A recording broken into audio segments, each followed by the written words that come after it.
আমি উপস্থিতিবৃন্দ,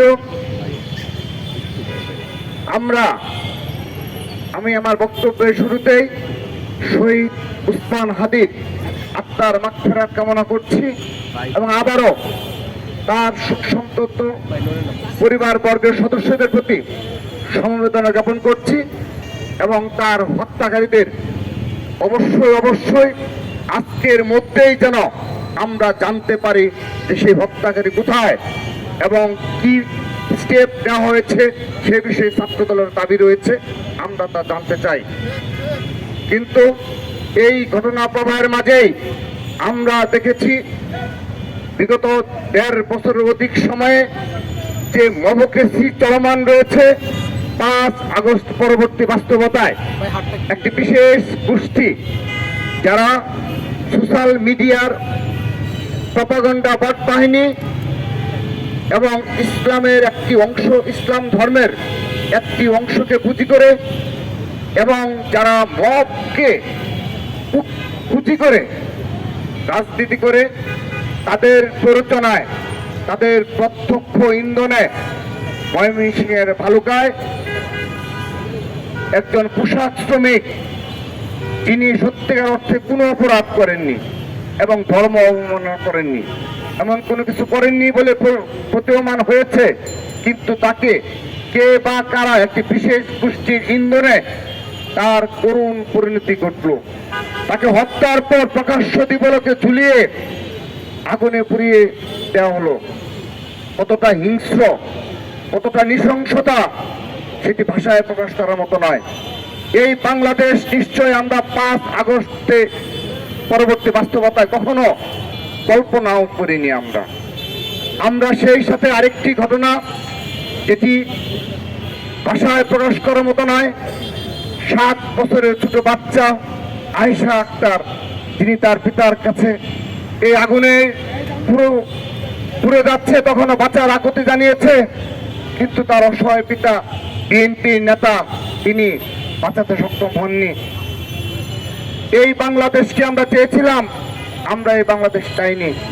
৫ আগস্টে, July August গণঅভ্যুত্থানে যারা জীবন দিল, তারা নিশ্চয় ভাবেনি যে এখানে উসমান হাদিকে জীবন দিতে হবে, এখানে দীপুচন্দ্র দাসকে পুড়িয়ে মেরে ফেলা হবে, এখানে আয়েশা আক্তারকে এভাবে এতটা নৃশংসভাবে দরজায় তালা লাগিয়ে পেট্রোল ঢেলে আগুনে পুড়িয়ে মেরে ফেলা হবে। আমরা দেখেছি এই ছোট বাচ্চা আয়েশার জাগতি, সেগুলো অবশ্যই পুরো দেশবাসীকে ছুঁয়ে গেছে, পুরো ছাত্র সমাজের হৃদয়কে ছুঁয়ে গেছে।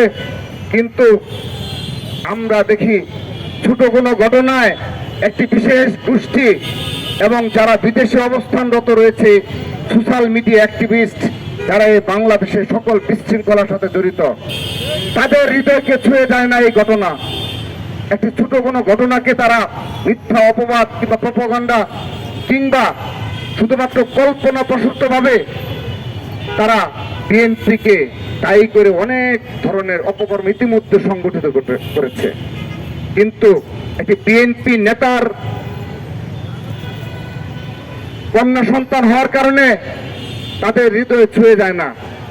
বিএনপি নেতার কন্যা সন্তান হওয়ার কারণে তারা এ বিষয়ে প্রতিবাদ প্রকট হয় না। আমরা ধিক্কার জানাই এ ধরনের মানসিকতার। আমরা অবগত রয়েছি যে তারা এই ধরনের মানসিকতায়, এ ধরনের বিকৃত মানসিকতায় ধারণ করে তারা একটি বিশেষ গোষ্ঠীর এজেন্ডা বাস্তবায়নের জন্য তারা লিপ্ত রয়েছে। তারা সত্যিকার অর্থে মানবিক নয় এবং তাদের মধ্যে কোনো মনুষ্যত্ব বলে কিছু নেই। এটি আবারও এই আয়েশা আক্তার এবং এই দীপুচন্দ্র দাসকে যেভাবে পুড়িয়ে হত্যা করা হলো, তার প্রতিবাদে আমরা দেখেছি তাদের কোনো অ্যাক্টিভিটিস নেই। আমরা ধিক্কার জানাই এ ধরনের সমাজ ব্যবস্থা কায়েমের জন্য যারা চেষ্টা চালিয়ে যাচ্ছে, এ ধরনের উগ্রবাদ, এ ধরনের মব কালচার যারা প্রতিষ্ঠায় লিপ্ত রয়েছে, তাদেরকে প্রতিরোধ করার জন্য, তাদেরকে প্রতিহত করার জন্য আমরা সর্বশক্তি নিয়োগ করব। ছাত্র দল সর্বশক্তি নিয়োগ করে তাদেরকে প্রতিহত করবে ইনশাআল্লাহ। সংগ্রামী উপস্থিতি, আপনারা দেখেছেন এই উসমান হাদির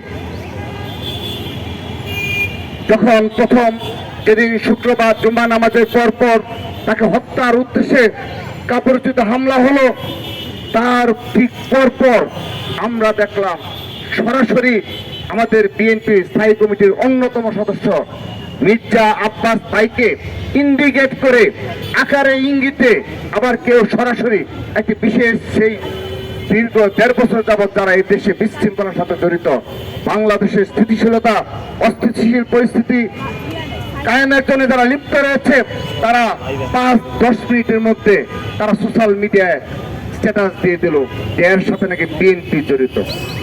শুধু তাই নয়, তারা সেই ধরনের মানসিকভাবে আজকের দিন পর্যন্ত তারা সেই তাদের যে সোশ্যাল মিডিয়া প্রপাগান্ডা তারা কিন্তু সংশোধন করেনি। তারা যে প্রক্রিয়ায় ছাত্র সংসদের অর্থাৎ ডাকসুর নেতৃত্বে নির্বাচিত যে প্রক্রিয়ায় হোক না কেন, আমরা তাদের এই মানসিকতাকে ধিক্কার জানাচ্ছি। আমরা তাদেরকে বলে দিতে চাই, এই দিন নয়, আরো দিন আছে। সেদিন এ ধরনের যারা মব কালচারের সাথে জড়িত ছিল, যারা বাংলাদেশকে একটি অস্থিতিশীল বাংলাদেশ কায়েমের জন্য জড়িত রয়েছে, তাদের সবাইকে সবার মুখোশ আমরা উন্মোচন করব এবং আমরা তাদেরকে অবশ্যই জবাব দিয়ে তার আওতায় নিয়ে আসবো। ইনশাআল্লাহ আমরা অবশ্যই জবাব দিয়ে তার আওতায় নিয়ে আসা হবে। প্রিয় উপস্থিতি, আজকে ধর্মের নামে বিভেদ তৈরি করা হয়। বাংলাদেশ একটি মুসলিম প্রধান দেশ, এখানে মুসলিমদের সংখ্যাগরিষ্ঠতা রয়েছে, এখানে তাদের ধর্ম হল ইসলাম। সেই ইসলামকে তারা বিভক্ত করতে চায়। তারা আজকে ইসলামের নাম করে প্রতিটি পরিবারের নিকট গিয়ে অপপ্রচার চালায় যে কেউ মুসলিম না। তারা একটা সার্টিফিকেট দেয়, তারা ভালো মুসলিম, আর কেউ ভালো মুসলিম না। তাদেরকে ভোট প্রদান করতে হবে। কেন?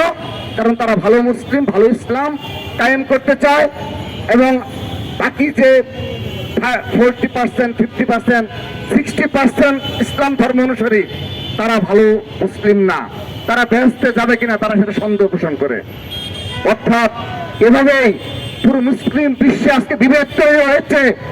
এভাবে ইসলামকে কেন্দ্র করে যেখানে রাজনীতি হয়েছে সেখানে মুসলিমরা বিভক্ত হয়েছে। এই বিভক্তই বাংলাদেশের স্বাধীনতা সার্বভৌমত্বের হুমকি স্বরূপ। আমরা তাদেরকে স্পষ্টভাবে বলে দিতে চাই, বিএনপি একটি গণতান্ত্রিক রাজনৈতিক দল এবং তার সহযোগী সংগঠন হিসাবে ছাত্র দল গণতান্ত্রিক মানসিকতা পোষণ করে বিদায় কোনো মব কালচারের বিরুদ্ধে সরাসরি প্রতিহত করেনি। কারণ আমরা যদি প্রতিহত করি, অনেক ক্যাম্পাসে কেউ থাকতে পারবে না। আমরা যদি তাদের মতো করে মব কালচার প্রতিহত করতাম, তাদের যে অপরাজনীতি তা আমরা নিজ হাতে প্রতিহত করতাম, একটি ক্যাম্পাস স্থিতিশীল থাকতো না। আমরা সেই জন্য ধৈর্য সহনশীলতা পরিচয় দিয়েছি। আমরা ছাত্র সমাজের নিকট অনেক সময় আমাদের অপদস্থ করা হয়েছে মিথ্যা প্রপাগান্ডার মাধ্যমে। এই সকল ছাত্র সংসদ নির্বাচনে তাদেরকে বায়াস করা হয়েছে। স্টিল নাও সেই প্রচেষ্টা অব্যাহত রয়েছে। তো যে বিষয়টি বলছিলাম, ধর্মের নামে এ ধরনের বিভেদ তৈরি করে তারা নিশ্চয়ই বাংলাদেশের কখনো ভালো চায় না। বিএনপি ভারপ্রাপ্ত চেয়ারম্যান জনাব তারেক রহমান, তিনি আজ থেকে প্রায় 2.5-3 বছর আগে 31 দফা প্রণয়ন করেছেন। তিনি 31 দফার মাধ্যমে তিনি বলেছেন তিনি বাংলাদেশের জন্য একটা ভিশন রয়েছে তার, যেটি বিশ্বের প্রতিটি রাষ্ট্রনায়কের, প্রতিটি রাজনৈতিক দলের একটি ভিশন থাকে যে তারা এভাবে সাধারণ জনগণের কল্যাণে এবং রাষ্ট্রের কল্যাণে তারা নিয়োজিত থাকবে একটি রাজনৈতিক দল হিসেবে, এবং রাজনৈতিক দলের প্রধান হিসেবে তার বেশ কিছু ভিশন থাকে, ভিশন। তো সেগুলো স্বাভাবিকভাবে তিনি তার সেই ভিশন প্রকাশ করেছেন। পরবর্তীতে যেহেতু নির্বাচন অতি সন্নিকটে, তিনি স্পষ্টভাবে তিনি শিক্ষাক্ষেত্রে কি ভূমিকা পালন করবেন তার একটি ভিশন তিনি প্রদান করেছেন। এগুলো সাধারণ ছাত্র সমাজ এবং দেশের জনগণ বিবেচনা করবে যে তিনি এগুলো বাস্তবায়ন করতে পারবেন কিনা। বাজেটের সাথে সাংঘর্ষিক কিনা তারা বুদ্ধিজীবীর অ্যানালাইসিস করে তার ভুল ধরিয়ে দিবে, তিনি তার সংশোধন করবেন। ঠিক একইভাবে সকল সেক্টরে কৃষক, শ্রমিক সহ অপরাপর যে শ্রেণীর পেশার তারা রয়েছে, সকল সেক্টরের বিশেষ করে নারীরা, তাদের সবগুলো সেক্টরে তিনি তার ভীষণ উপস্থাপন করেছেন। কিন্তু আরেকটি রাজনৈতিক দল রয়েছে যারা আজকের দিন পর্যন্ত তাদের কোনো ভীষণ নেই, তাদের একটি মাত্র ভীষণ ইসলামের মাধ্যমে মুসলিমদের মাঝে বিভক্তি তৈরি করা। আর তাদের কোনো ভীষণ নেই। তারা বলে না নারীদের জন্য তাদের ভীষণ কি, এই 18 কোটি 20 কোটি জনগণের জন্য কিভাবে সুশাসন কায়েম করবে, কিভাবে তাদের ভাগ্যের উন্নয়ন করবে। যারা নিম্ন আয়ের জনগণ রয়েছে, সাধারণ জনগণ রয়েছে, তাদের জন্য তাদের ভীষণ কি, এ বিষয়ে তাদের স্পষ্টভাবে আজ অবধি বলতে পারে না।